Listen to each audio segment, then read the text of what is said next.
প্রিয় বন্ধুরা, ভালোবাসি অঙ্ক চ্যানেলে সবাইকে স্বাগত। আজ আমরা class 10 math model activity task August 2021 part 2 করব। এখানে দেখো কোশ্চেনটা তোমাদের রয়েছে প্রথমে 1 নম্বর বহুমুখী উত্তরধর্মী প্রশ্ন অর্থাৎ এমসিকিউ। এখানে শুধু তোমরা উত্তর লিখতে পারো, পুরো লাইনটা লিখে অপশান থেকে যেটা ঠিক সেটা লিখে দিলেই উত্তর হবে, কিন্তু আমি এখানে প্রত্যেকটা অঙ্ক তোমাদের বুঝিয়ে বুঝিয়ে করে দেখাচ্ছি এবং তারপর উত্তরটা লিখে দিচ্ছি। তো পুরো ভিডিওটি দেখতে থাকো। যদি ভালো লাগে তাহলে চ্যানেলটিকে প্লিজ সাবস্ক্রাইব করে নিও এবং পাশে থাকা বেল আইকনটিকে প্রেস করে দিও, আর লাইক কমেন্ট ও বন্ধুদের মধ্যে বেশি বেশি শেয়ার করো। এখানে একে রয়েছে x is proportional to y এবং 5x = 3y হলে ভেদ ধ্রুবকের মান হবে। অপশানে আছে 5, 5/3, 3 আর 3-এর 5। দেখো প্রথমে রয়েছে x is proportional to Y, এখান থেকে আমরা লিখতে পারি বা এক্স সমান K into Y, K not equal 0, আর এটা একটি ভেদ ধ্রুবক। বা আমরা লিখতে পারি x/y সমান কে, এখানে এটাকে দিলাম 1 নম্বর সমীকরণ। আরেকটা যেটা রয়েছে আমাদের 5x = 3y, বা এখান থেকে লিখতে পারি x/y সমান 3/5, তাহলে এটাকে দিলাম 2 নম্বর সমীকরণ। এবারে 1 আর 2 তুলনা করলে এখানে x/y সমান কে, এখানে x/y সমান 3/5, অতএব কে সমান 3/5। সুতরাং 1 ও 2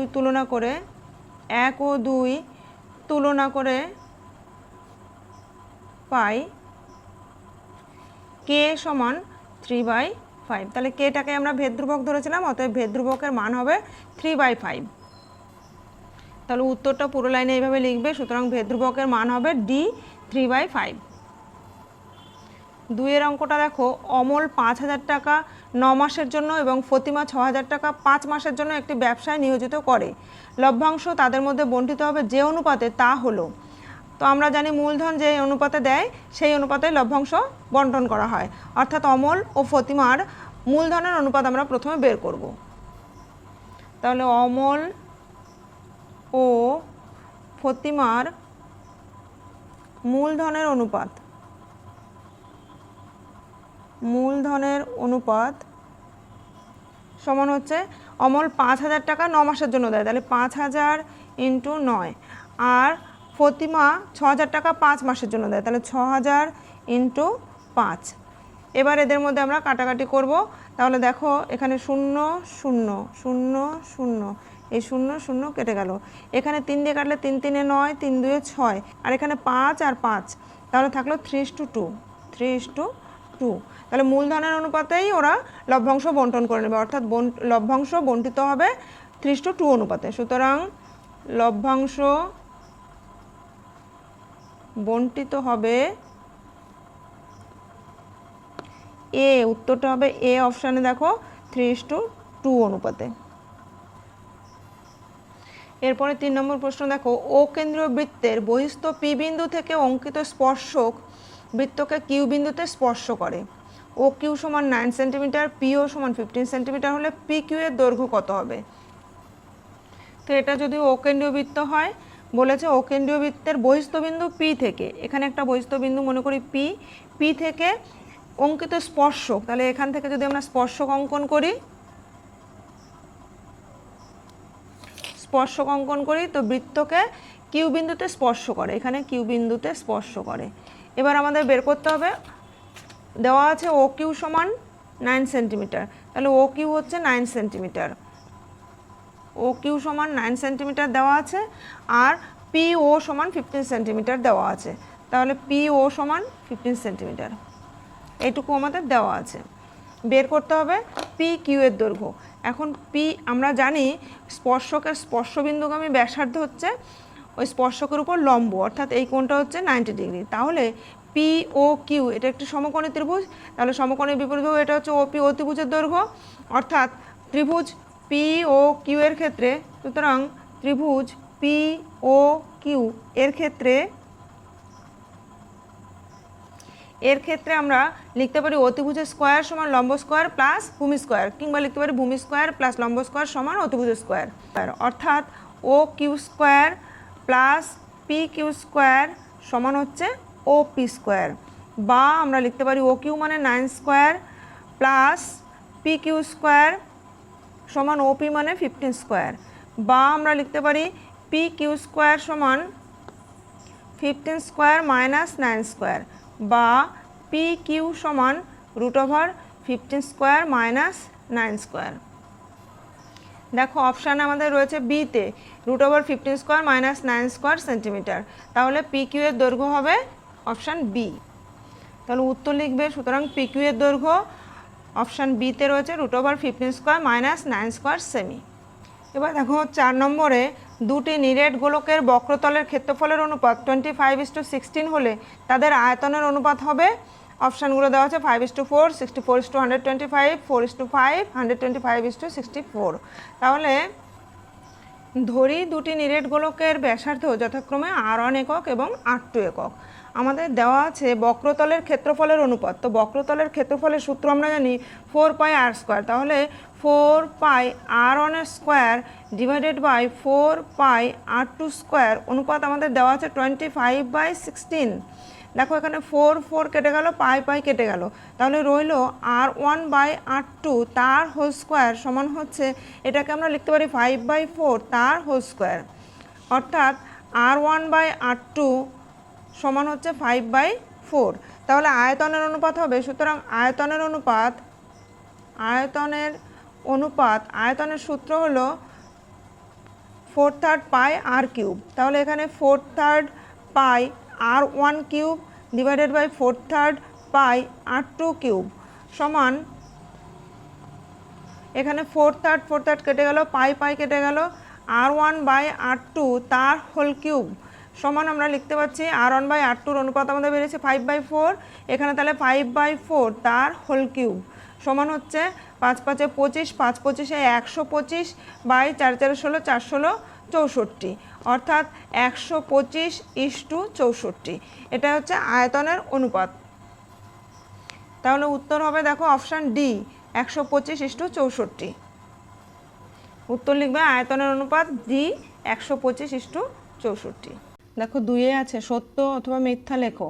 তো 1 নম্বরে একটি ঘড়ির মিনিটের কাঁটার প্রান্তবিন্দু 1 ঘন্টায় আবর্তন করে 2π রেডিয়ান। দেখো এখানে একটা ঘড়ির মিনিটের কাঁটা, মনে করো ঘন্টার কাঁটা যখন 12টা বাজে তখন ঘন্টার কাঁটা আর মিনিটের কাঁটা দুটোই এই 12টা সোজা থাকে। এখন যখন 1টা বাজবে তখন ঘন্টার কাঁটা 1টা সোজা আসবে, আর মিনিটের কাঁটাটা পুরো 1 পাক ঘুরে আবার এখানে আসবে, তাহলে 1 ঘন্টায় পুরো 1 পাক ঘুরছে, অর্থাৎ 360 ডিগ্রি ঘুরছে। তো আমরা জানি পাই রেডিয়ান মানে হচ্ছে 180 ডিগ্রি, তাহলে 360 ডিগ্রি সমান হবে 2π রেডিয়ান, তাহলে এটা সত্য, অর্থাৎ এখানে সত্য। 2 নম্বরে বলেছে ত্রিভুজ এবিসি এর বিসি বাহুর উপর ডি এমন একটি বিন্দু যে এডি লম্ব বিসি, সুতরাং ত্রিভুজ এবিডি সদৃশ্য ত্রিভুজ সিএডি হবে। কিন্তু দেখো ত্রিভুজ এবিসিটা সমকোণী ত্রিভুজ কিনা সেটা বলা নেই, যদি এটা সমকোণী ত্রিভুজ হতো তাহলে বক্তব্যটি সত্য হতো, যেহেতু এটি সমকোণী ত্রিভুজ কিনা বলা নেই তাই এটি সত্য নয়, মানে মিথ্যা। 3 নম্বরে একটি লম্ব বৃত্তাকার শঙ্কুর ব্যাসার্ধ, উচ্চতা, তির্যক উচ্চতা সর্বদা একটি সমকোণী ত্রিভুজের বাহু ত্রয়। দেখো একটা লম্ব বৃত্তাকার শঙ্কুর আমরা জানি যে এটা হচ্ছে তার ব্যাস, তাহলে এইটুকু হচ্ছে ব্যাসার্ধ, আর এটা হচ্ছে উচ্চতা, এটা ব্যাসার্ধ, আর এটা হচ্ছে তির্যক উচ্চতা। এটা সবসময় একটা সমকোণী ত্রিভুজেরই বাহুত্রয়, অর্থাৎ বক্তব্যটি সত্য। 4 নম্বর বলেছে শুভেন্দু ও নৌশদ যথাক্রমে 1500 টাকা এবং 1000 টাকা দিয়ে একটি ব্যবসা শুরু করে, 1 বছর পর 75 টাকা ক্ষতি হলে শুভেন্দুর ক্ষতি হয় কত টাকা। তাহলে এই ক্ষতির টাকাটা ওদের মূলধনের অনুপাত দিয়েই বের করতে হবে, অর্থাৎ মূলধনের অনুপাত হচ্ছে দেখো এখানে 1500:1000, 0 কেটে যাচ্ছে, 5 দিয়ে 3 5 15, 5 2 10, 3:2 অনুপাতে, অর্থাৎ 3:2 অনুপাতে তাদের ক্ষতির টাকাটা বণ্টিত হবে। তাহলে ক্ষতি হয়েছে 75 টাকা, অর্থাৎ শুভেন্দুর ক্ষতি হবে 75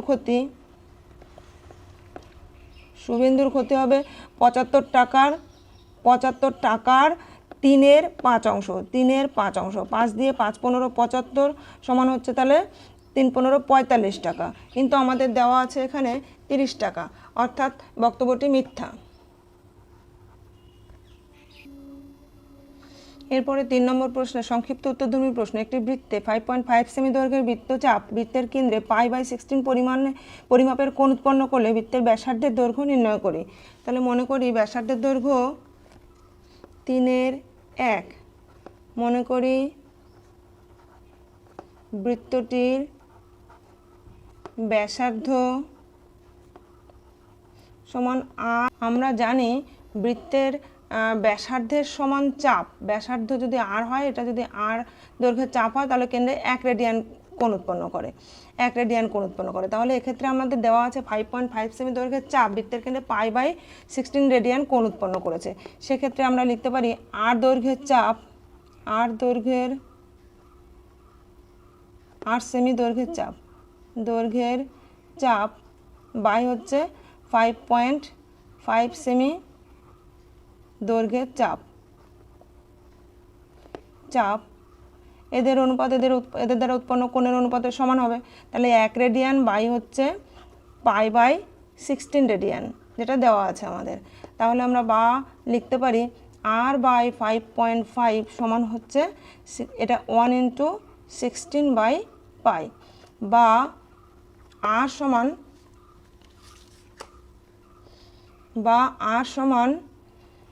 16/π, পাই মানে 22 7, তাহলে নিচে 22 উপরে 7 আর গুণ হবে 5.5 দিয়ে, বা আর সমান 16 × 7/22 আর উপরে ছিল 5.5, তাহলে সেটাকে লিখতে পারছি 55/10। কাটাকাটি করলে 5 দিয়ে 5 11 55, 5 2 10, 11 2 11 2 22, তাহলে 2 দিয়ে 16কে কাটলে 8, 2 দিয়ে 8কে কাটলে 4 সমান 4 সাথে 28, অর্থাৎ আর এর মান হবে 28 সেমি। সুতরাং ব্যাসার্ধের দৈর্ঘ্য, বৃত্তটির ব্যাসার্ধের দৈর্ঘ্য, বৃত্তটির ব্যাসার্ধ সমান 28 সেমি। 2 নম্বর প্রশ্ন রয়েছে একটি লম্ববৃত্তাকার শঙ্কুর উচ্চতা 12 সেমি, আয়তন 100 পাই ঘন সেমি হলে শঙ্কুটির ব্যাসার্ধের দৈর্ঘ্য কত তা নির্ণয় করি। তাহলে শঙ্কুটির উচ্চতা আর এটা হচ্ছে ব্যাস। তো আমাদের উচ্চতা দেওয়া আছে 12 সেমি, শঙ্কুটির উচ্চতা সমান হচ্ছে সমান হচ্ছে 12 সেমি। আর ধরে নিই শঙ্কুটির ব্যাসার্ধের দৈর্ঘ্য 8 সেমি, ধরি ব্যাসার্ধ সমান 8 সেমি। তাহলে আয়তন দেওয়া আছে, আয়তনের সূত্র আমরা জানি, এটা হচ্ছে আর, এটা হচ্ছে এইচ। আয়তনের সূত্র যদি 1/3 পাই r², তাহলে আমরা লিখতে পাচ্ছি শঙ্কুটির আয়তন সমান হচ্ছে 1/3 পাই r² h। আমাদের আয়তন দেওয়া আছে 100 পাই ঘন সেমি, তাহলে আমরা লিখতে পারি শর্তানুযায়ী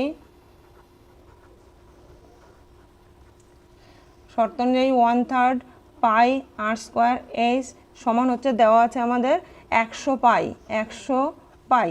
উভয় পাশে পাই কেটে গেল, বা 1/3 × r² × h মানে হচ্ছে দেওয়া আছে আমাদের 12 সেমি × 12 সমান হচ্ছে 100।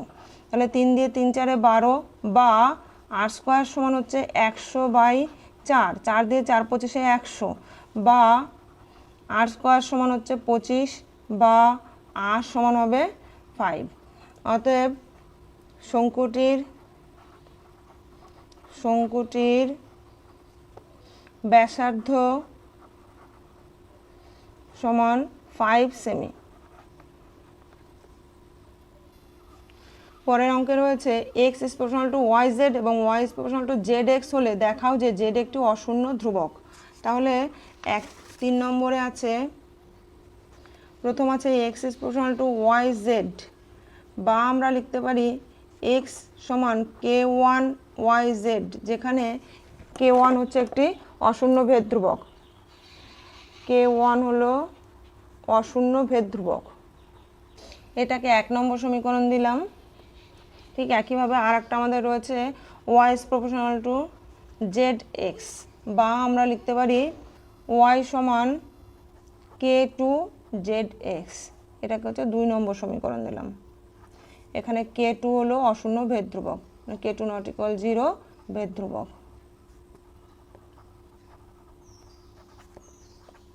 এবার 1 নং সমীকরণে y সমান k2zx বসিয়ে পাই। 1 নং সমীকরণটা ছিল দেখো x সমান k1yz, তাহলে লিখছি সুতরাং x সমান k1y এর জায়গায় আমরা লিখছি k2zx ইন্টু হচ্ছে z, বা উভয় পাশে x x কেটে যায়, তাহলে 1 সমান k1 k2 z স্কোয়ার, বা লেখা যায় z স্কোয়ার সমান 1 বাই k1 k2, বা z সমান √1 বাই k1 k2, যেটা হচ্ছে ভেদ ধ্রুবকেরই গুণফল। তাহলে আমরা লিখতে পারি সুতরাং z একটি অশূন্য ধ্রুবক।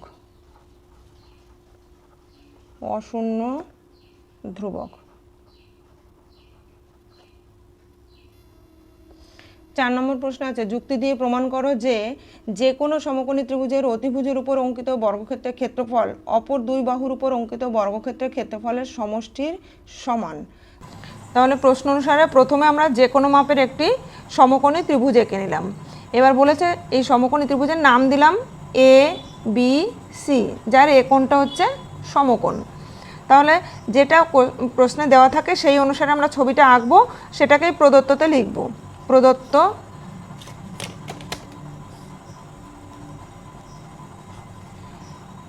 ত্রিভুজ এ বি সি একটি সমকোণী ত্রিভুজ যার এ কোণ সমকোণ। এবার আমাদের প্রমাণ করতে বলেছে যে অতিভুজের উপর অঙ্কিত বর্গক্ষেত্রের ক্ষেত্রফল, তাহলে এই বিসি বাহুর উপর একটা বর্গক্ষেত্র অঙ্কন করলে তার ক্ষেত্রফল হবে বিসি স্কোয়ার। এই ক্ষেত্রফল অপর দুই বাহুর উপর অঙ্কিত বর্গক্ষেত্রের ক্ষেত্রফলের সমষ্টির সমান, অর্থাৎ এবির উপর অঙ্কিত বর্গক্ষেত্রের ক্ষেত্রফল হবে এবি স্কোয়ার, এসির উপর অঙ্কিত বর্গক্ষেত্রের ক্ষেত্রফল হবে এসি স্কোয়ার। তাহলে এবি স্কোয়ার প্লাস এসি স্কোয়ারের সমান হবে বিসি স্কোয়ার। অর্থাৎ আমাদের প্রামাণ্য বিসি স্কোয়ার সমান AB square plus AC square. তো এর জন্য আমরা একটু অঙ্কন করে নেব। অঙ্কন, দেখো সমকৌণিক বিন্দু এ থেকে বিসি এর উপর একটি লম্ব অঙ্কন করে নিচ্ছি। সমকৌণিক বিন্দু এ থেকে বিসি এর উপর একটি লম্ব অঙ্কন করে নিলাম, সেটাই লিখছি সমকৌণিক বিন্দু এ থেকে অতিভুজ বিসি এর উপর এডি লম্ব অঙ্কন করলাম।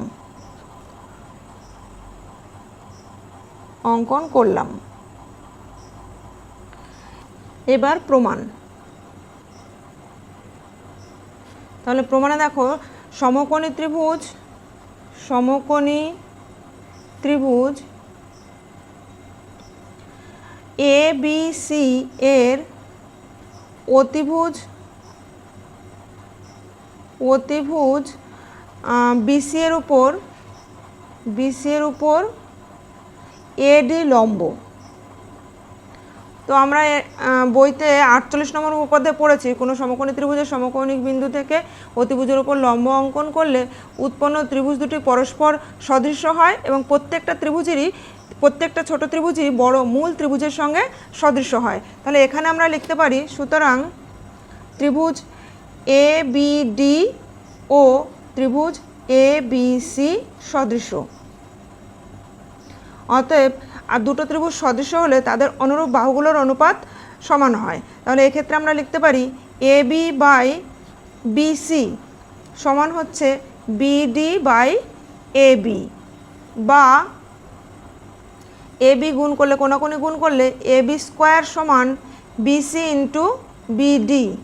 এটাকে আমরা 1 নম্বর ইকুয়েশন দিয়ে রাখছি। ঠিক একইভাবে আবার ত্রিভুজ সিএডি ও ত্রিভুজ সিএবি সদৃশ্য। এক্ষেত্রে এখানেও দেখো সিএডি আর সিএবি এই দুটো ত্রিভুজ সদৃশ্য। তাহলে এই ছোট ত্রিভুজটার ক্ষেত্রে অর্থাৎ সি এ ডি ত্রিভুজের ক্ষেত্রে অতিভুজ হচ্ছে এসি, তাহলে এসি বাই বড় ত্রিভুজের ক্ষেত্রে অতিভুজ হবে বিসি, তাহলে লিখতে পারি আমরা এসি বাই বিসি সমান এর ক্ষেত্রে যদি ভূমি ডিসি আর তাহলে এর ক্ষেত্রে ভূমি হবে এসি, তাহলে ডিসি বাই এসি লিখতে পারি। অর্থাৎ সি এ বাই বিসি সমান হচ্ছে ডিসি বাই সি এ, কোনাকুনি গুণ করলে আমরা লিখতে পাচ্ছি সি এ স্কোয়ার সমান বিসি ইন্টু ডিসি, এটাকে দিচ্ছি 2 নং সমীকরণ। তাহলে 1 আর 2 যোগ করে পাই, 1 ও 2 যোগ করে পাই। দেখো A B square plus C square, A B square plus C square সমান BC into BD plus BC into DC, BC into BD plus BC into DC. এখানে দুটোর থেকে বিসি কমন নিলে থাকছে বিডি প্লাস ডিসি। এবার দেখো BD plus DC, BD plus DC অর্থাৎ BD plus DC এই দুটো সমষ্টি হচ্ছে বিসি, তাহলে আমরা লিখতে পারি বিসি ইন্টু এই দুটো সমষ্টি হচ্ছে বিসি, অর্থাৎ বিসি ইন্টু বিসি, তার মানে হচ্ছে বিসি স্কোয়ার, বা A B square plus AC square সমান হলো বিসি ইন্টু বিসি মানে বিসি স্কোয়ার, অর্থাৎ আমরা লিখতে পারি বিসি স্কোয়ার সমান A B square plus AC square, প্রমাণিত।